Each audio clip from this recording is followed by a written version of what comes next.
El día de hoy vamos a hacer la demostración de las tres principales fórmulas del movimiento armónico simple: la fórmula para la posición, la fórmula para la velocidad, la fórmula para la aceleración. Y para ello vamos a tomar como referencia esta gráfica, en donde esto lo que me indica es una fuente de luz. Aquí es un objeto que va girando con un movimiento circular uniforme, y ese objeto, a partir de la luz, me genera una sombra en esta pantalla, la cual vamos a tomar como referencia exacta para hacer nuestro análisis.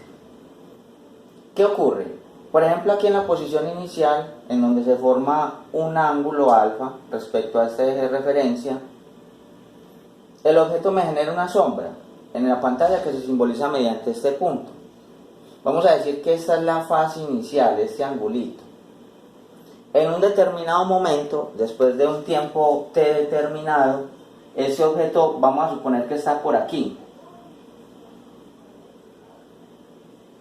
y que la posición me genera obviamente un ángulo barrido que vamos a denominarlo θ, y además me está generando una sombra en la pantalla que la voy a simbolizar con este otro punto.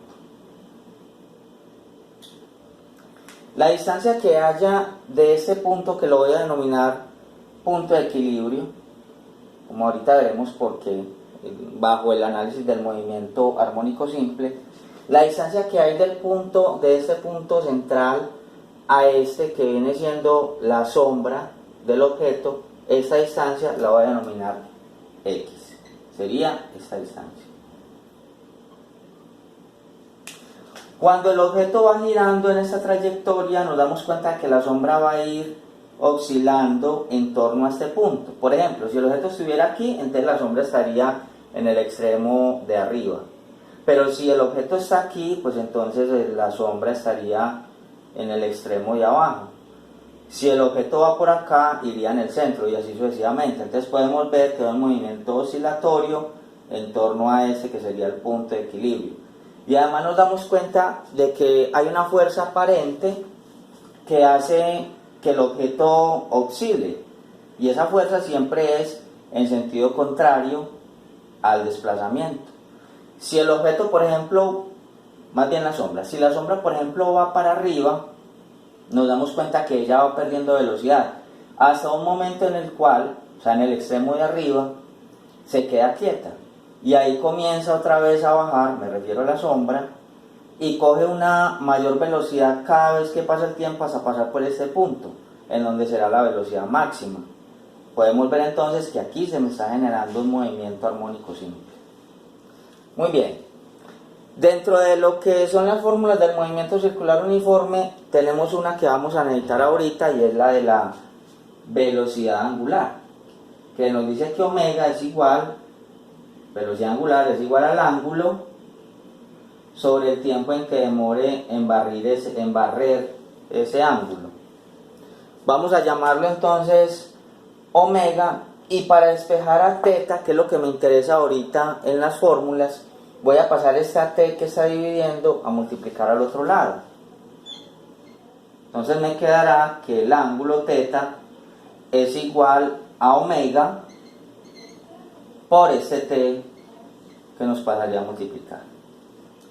Entonces esa pequeña formulita la vamos a necesitar ahora, pero vamos a enfocarnos precisamente en lo que sería esta x, que lo vamos a denominar entonces la fórmula para la posición.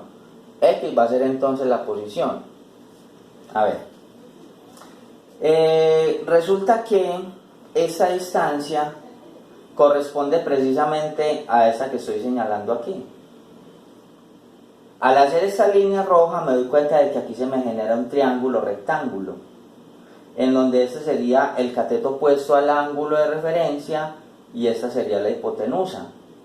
Entre otras cosas, la hipotenusa viene dando aquí la elongación máxima, porque miren que cuando este objeto va por acá, entonces este sería precisamente el radio, que viene siendo la hipotenusa acá. Pongámosle un nombre a esa elongación máxima. Cuando el objeto viene por acá, en el extremo superior, la sombra del objeto viene por acá, o viene acá, vamos a decir que se ha desplazado una distancia A y la vamos a denominar amplitud, o sea que la amplitud sería el estiramiento máximo. Voy a tomar entonces como referencia este triangulito. Bueno, entonces si viene siendo esta precisamente la hipotenusa, entonces este lado en el triángulo también mediría A. Vamos a tomar como referencia entonces el triangulito para poder expresar X en términos de A y de este ángulo, y de ahí poder obtener nuestra primera fórmula. Entonces voy a decir que, voy a tomar seno ahí como referencia. Seno del ángulo, ¿qué ángulo tomamos aquí? Sería este, que es la suma entre alfa y teta. Entonces voy a decir seno de teta más alfa es igual al cateto opuesto, que ya dijimos que es X,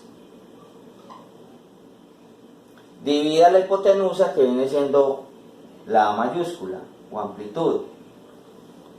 Y para encontrar a X, entonces esta que está aquí dividiendo la voy a pasar a multiplicar al otro lado. Entonces tengo que X sería igual a, esta pasa a multiplicar, me queda A seno de teta más alfa. Pero ahorita dijimos que teta tiene una forma de expresarse. Me queda que X es igual a por seno de teta, teta viene siendo es omega por T más alfa. Y de esta manera tenemos nuestra primera fórmula. Esta sería para la posición.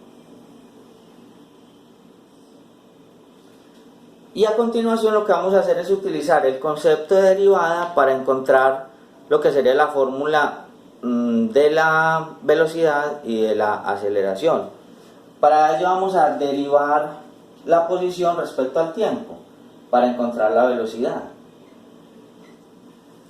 ¿Cuál es la derivada de esa función? Bueno, pasaría este, que es la constante, y la derivada de seno es coseno. Es coseno de omega por T más alfa. Pero siguiendo la regla de la cadena, también debo multiplicar por la derivada interna. La derivada de esto sería la derivada de alfa, que es una constante, sería 0, y la derivada de omega por T es simplemente omega, porque aquí tenemos que T es la variable. Este omega que está multiplicando, perdón, que está aquí al final, lo voy a pasar para adelante. Términos un poco más organizados, entonces me quedaría A por omega coseno de WT, bueno, omega T más alfa. Y aquí tengo entonces lo que sería la fórmula para la velocidad. Y vamos a hacer un procedimiento similar, derivando lo que sería la velocidad para poder encontrar la aceleración. Entonces la aceleración va a ser la derivada de la velocidad respecto al tiempo. O sea que en ese caso estos dos serían constantes. A por omega. La derivada del coseno es menos seno. Entonces sería bueno poner aquí más bien adelante ese menos. Y aquí me queda seno de omega T más alfa. Pero no podemos olvidar que según la regla de la cadena también debo derivar este término. Bueno, este también, pero da 0. Y la derivada de omega por T es simplemente omega. Este omega lo debo pasar al otro lado, o bueno, al otro lado no, aquí adelante, en términos un poco más organizados, y me quedará aceleración igual a menos A, omega por omega me da omega al cuadrado, por seno de omega T más alfa. Y aquí tendría entonces lo que es la fórmula para la aceleración. Sin embargo, hay que acotar que hay otra manera de expresarla, porque podemos ver un detalle aquí. Resulta que si yo cambio el orden de estos dos factores, me quedaría que aceleración es igual a menos omega al cuadrado por A seno de omega t más alfa. Me doy cuenta que todo esto, todos esos dos factores son precisamente la posición. Observemos que x es igual a seno de omega por t más alfa, y es precisamente lo que hay aquí. O sea que la aceleración, de una forma más sintética, también podríamos escribirla de esta manera: omega al cuadrado por simplemente x, porque todo esto, recalco, es x. Sería otra forma entonces de expresar la aceleración. Y con esto entonces finalizamos las demostraciones. Tenemos aquí la fórmula de la posición, tenemos aquí la fórmula de la velocidad, y tenemos aquí, cualquiera de estas dos, la fórmula para la aceleración.